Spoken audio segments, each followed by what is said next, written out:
maybe part of understanding what our purpose is to extract ourselves out of groupthink and embrace our individuality. So to individuate, so that we can begin to understand our own nature, the things that we really like, the things that pull at us, and to be okay with them, and that we can protect them and guard them from being poisoned by other people who might not understand the things that you carry, the gifts that you have, right?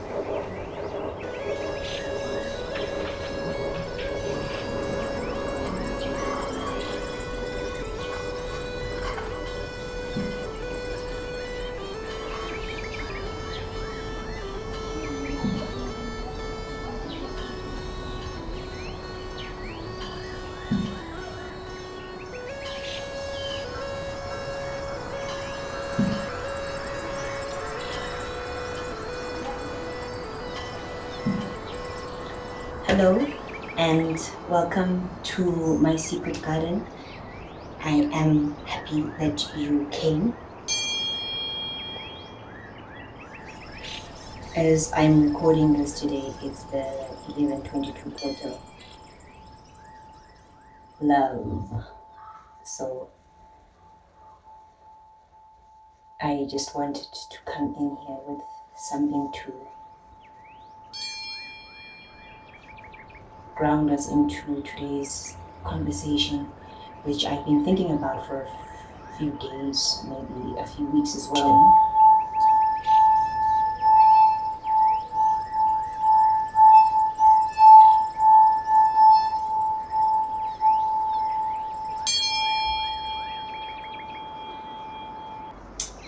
The topic today, which is a conversation on purpose, this ever elusive dream and this thing that we hear about from as long as we can remember, that for some people puts so much stress on us. What about, the bigness of purpose, how purpose seems like this big thing sometimes, but also the tininess of purpose, in the sense that purpose is also the smaller things that could be profoundly impactful for someone else.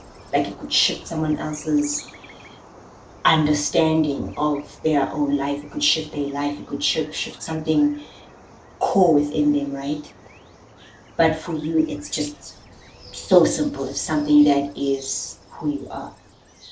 I feel that that is where we are as a humanity for the rest of the year. We are at a place where we have to really think about what it is that we love to do. And I like to put it that way rather than saying what is your purpose, because purpose just seems so big and so looming, and some people just can't figure it out. But then to say what is it that you love to do, or maybe even what is it that you're good at, that can begin to put the pieces down, the pieces for figuring out what the purpose is, right? I've often experienced trying to figure out my purpose as a longing. We often long for things. We're longing for our soulmates, or we're longing for the dream home, or we're longing for this place that we believe we'll feel a certain way when we encounter it, when we finally experience it, when we finally find it. But I think that more often than not, the longing is not a longing for the lover or for the outside something, but it's a longing for ourselves. And I think that that has a lot to do with purpose, is defining or finding the parts that complete you. When you say a longing for myself, what is myself? What is the self? What makes the self happy? What fills the self up? There's a quote I love that says, longing is the sound of the soul through our bodies and our psyche. It's true. And that's why it can feel like an ache sometimes, because it's our song or our soul trying to reach out for us, and oftentimes that is the parts of us that we leave behind. I think the things that have distorted our ability to contact our purpose and to understand what our calling is, which I think is two different things, is capitalism. The idea that if I have a yearning to learn the guitar, now I start overthinking and putting so many variables around it that kind of keep you from realizing the thing. For example, you might say, okay, but if I learn how to play the guitar, I don't have a car. So if I do get gigs, I won't be able to get around, right? That's obviously a little bit of an extreme example. But the point is that the simplicity of the soul or the psyche or the spirit wanting to make music should be enough. It shouldn't be about anyone else, about anything else. But capitalism and the system that we live in, the system that is so obsessed with productivity, tells us that I cannot exist unless I know what the thing I want to do is going to produce. But that's just the conditions that we inherited here in this place, is that you must feel guilty and you must feel shameful if you are not a completely productive, in the eyes of capitalism, productive human being in that sense. So if you're not making a certain amount of money, if you're not living in a certain place, if you're not within a relationship or married by a certain age, then you're not worthy of speaking. You can only speak when you are complete in those things, right? When you are a fully fledged human being, which is, in my opinion, a lie. Because it creates this idea that when I arrive at a certain place, then I'll be happy. When I arrive at a certain place, then I'll be enough. When I arrive at a certain place, then I'll make sense to other people. But perhaps your purpose is to make sense to yourself. Maybe part of understanding what our purpose is to extract ourselves out of groupthink and embrace our individuality. So to individuate, so that we can begin to understand our own nature, the things that we really like, the things that pull at us, and to be okay with them, and that we can protect them and guard them from being poisoned by other people who might not understand the things that you carry, the gifts that you have. Maybe that means I'm removing myself off of social media and just spending more time with myself so I can understand what it is I like to dress like, so that I'm not dressing unconsciously like what I am picking up on social media. Like, okay, so everybody else is dressing like this, so I'm going to dress like this as well. Everyone is speaking about these topics, so I'm going to speak about these topics as well. And you begin to fill yourself up with your own identity and with your own tones, with your own songs, and with your own understanding of yourself. And the thing is that sometimes that might look a certain way externally to other people. Maybe you look crazy, maybe you look poor, maybe you look whatever. The list is endless, but perhaps you look well and good and enough to yourself. That is to say that the foundation in which you are seeking from, in which you are trying to understand your purpose from, is solid, it's authentic, it's you, it's unique, it's sincere.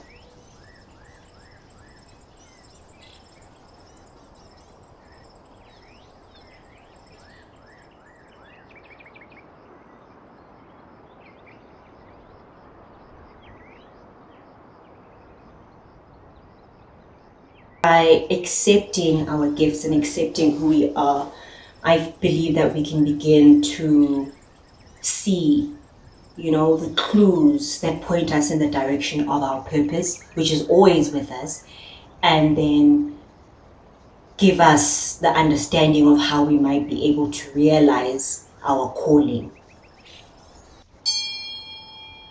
What is purpose and what is a calling? In my understanding, a purpose is like the scent of your soul. It is, if there's a visual cue of that, it would be like how the flower looks. There's a sunflower, it has a specific look, and then there's the lavender plant and it has a specific scent, it has specific characteristics. I believe that your purpose are those characteristics. I'll explain what I mean. I believe that my purpose in this world was embedded in my full name, which is Nomuvuyo, which is to be the one of joy, to be the one that anchors in joy, cultivates it, spreads it, right? Joy, Uvuyo. So now the calling is almost the expression of that scent, the expression of those tones. My calling is to spread joy through storytelling, which is through words, photography, speaking, stories, as that grows, as well as I believe that my calling is to put beauty out in the world. And that includes the things that I've just mentioned, but it includes also sound and art and the ways in which I make other people feel, even if I'm just interacting with them for 5 minutes. Someone else might be someone who is a really peaceful person. I often think about the guy in the rural areas whose purpose is peace and groundedness, but his calling is to herd cattle or sheep. He's got such a profound peace and understanding and a temperament for animals and other sentient beings that that's his jurisdiction. And I give that example purposefully because we often think about the more glamorous sides of purpose and of callings, of the actionable things such as careers and jobs. We're moving into a time where we can no longer live within the lies of the world and the lies within ourselves. And what I mean by this is that we cannot continue pretending to be who we're not, living dual lives, being something in front of the camera and then being something else outside of the camera. The two parts of us are needing to come together, our masculine and our feminine, our dark and our light, so that there can be a unity within us, because that's the only way that we'll realize unity outside of us. The things we've been conditioned into in this world, whether it's parents who believe this is what their children should do, this is the path that you take, or the conditioning that happens to us from the moment we go into crèche that says this is how you're going to think, you're going to ask for permission before you go to the toilet. All of those things that make us docile and make us fearful and make us afraid to shine are needing to be killed within ourselves so that we can, dance with our purpose once again, dance with our calling once again. Through accepting our gifts, we plant seeds in the garden of the Most High. There is an art in freeing ourselves, and part of that art is learning to listen to ourselves.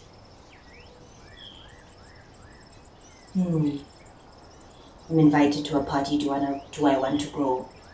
No, I don't really want to grow. And learning to listen to yourself and to trust yourself and to give yourself the thing that you need. And it takes a lot of courage and it takes a lot of work, and I don't mean it in that, but I mean it is work in the sense that we've been trained to be everything else other than to be autonomous and to use our voices, and to be proud and strong within our voices. And by proud, proud is not a bad thing. When they talk about pride, there's a pride that is good, there's a pride that is negative, is within the shadows, but there's a pride that is saying, I honor and I revere myself as well, and by doing so I extend that reverence to you, you know.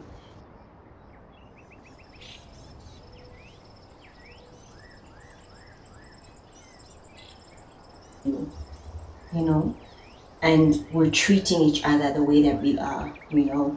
We are debating whether people should be bombed or not and justifying it through whatever political lens, because we've lost the value, the true sincere value of that reverence I'm speaking about, that honoring within of ourselves and within ourselves. We give our power away so consistently that some of the battles that we didn't fight for ourselves, like clearing our throat chakra and standing up for yourself and using your words to defend yourself or to simply say no, those repressed energies are coming out righteously, self-righteously, in other avenues and other channels that are just as violent as the bigger thing. It's just, you know, a little bit more hidden, but it's because we're not freeing the calling and the purpose that is like that ringing in the psyche, right? That longing, that sound of the soul that's calling you, that's calling you, that's calling you.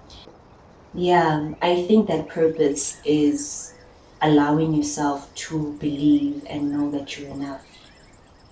To know that you're enough when you wake up and you put love into the world. You're a good person who might not be where they want to be, who might not even know where they want to be, but that to exist and to be in tune with your own frequency, with your own fragrance is enough before you get more understanding, or you get the direction, or you get the job, or you get the clarity or the breakthrough. I know that part of my purpose is to let other people know that it's okay for them to be themselves, to sing their songs, despite what the world might label you as. And to share my vulnerability in saying, I'm at a place in my life where I know there's certain things that I need to let go of. The parts of me that I've been, you know, the labels we put on ourselves, I am this, I am this.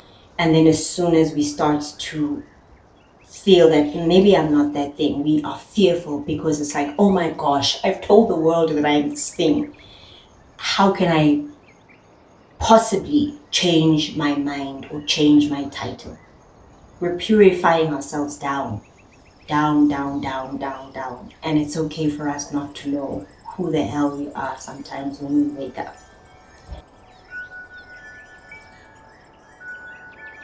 You are remembering a statement that I said many years ago that I repeat from time to time.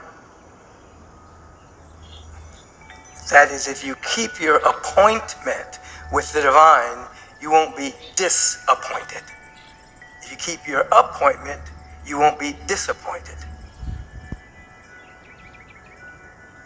Because you'll be living in the flow of the eternal.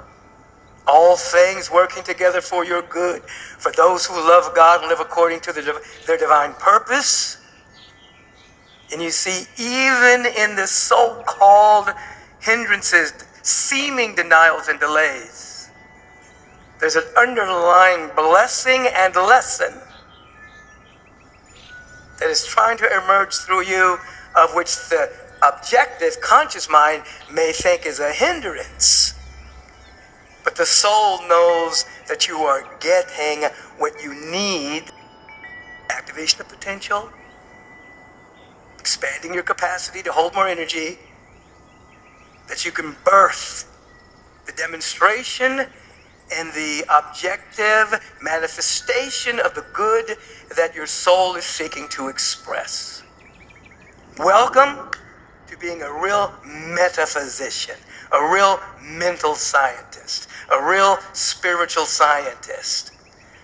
Come out from among them. Come out from the conditions.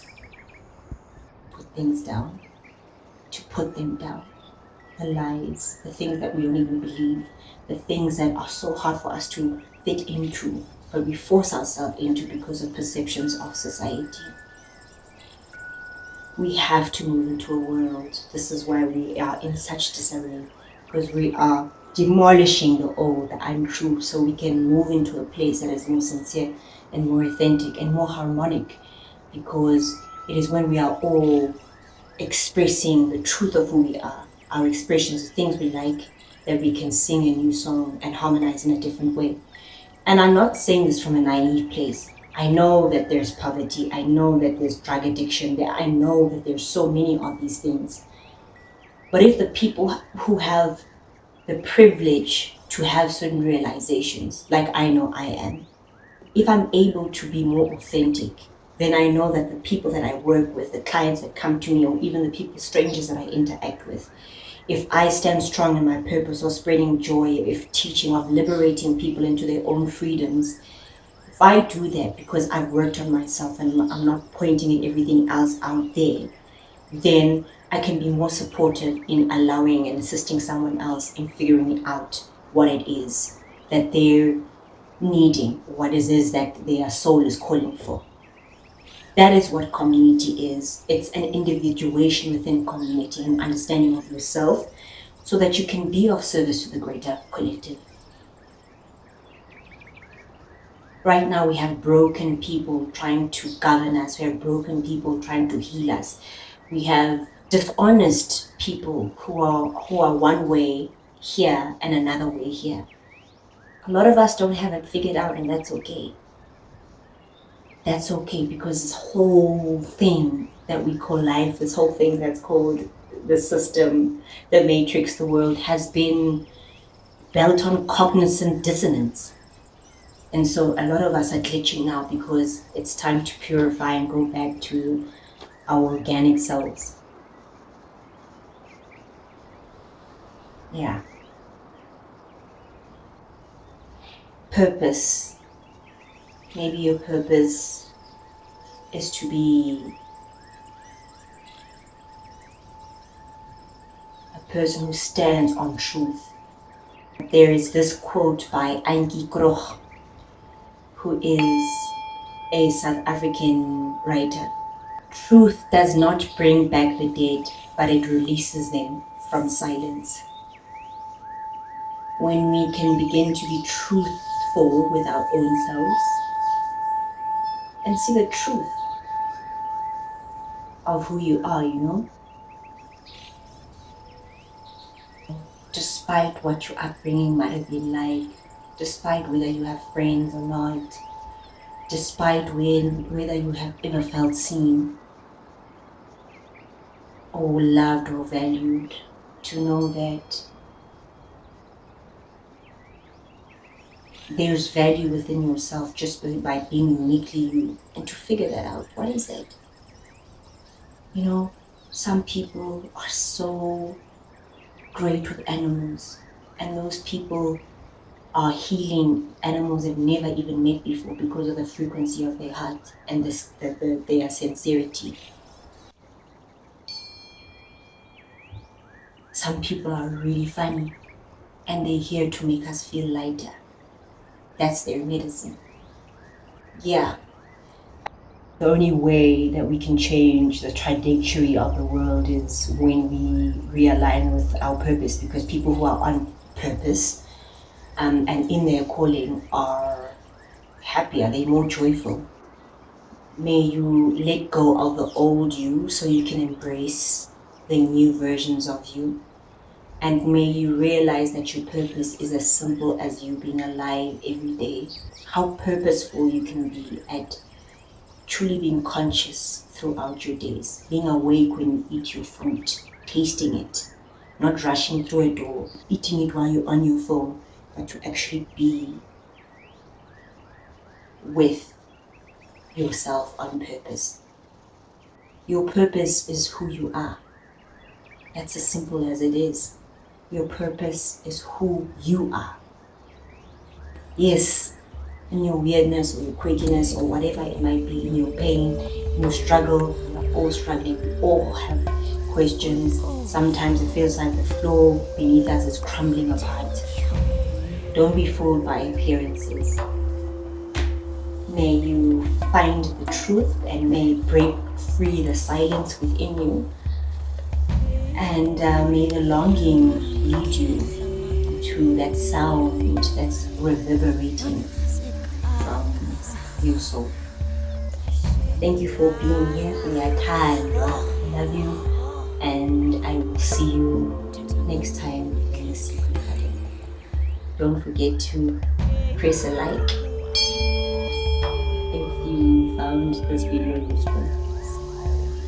See you soon.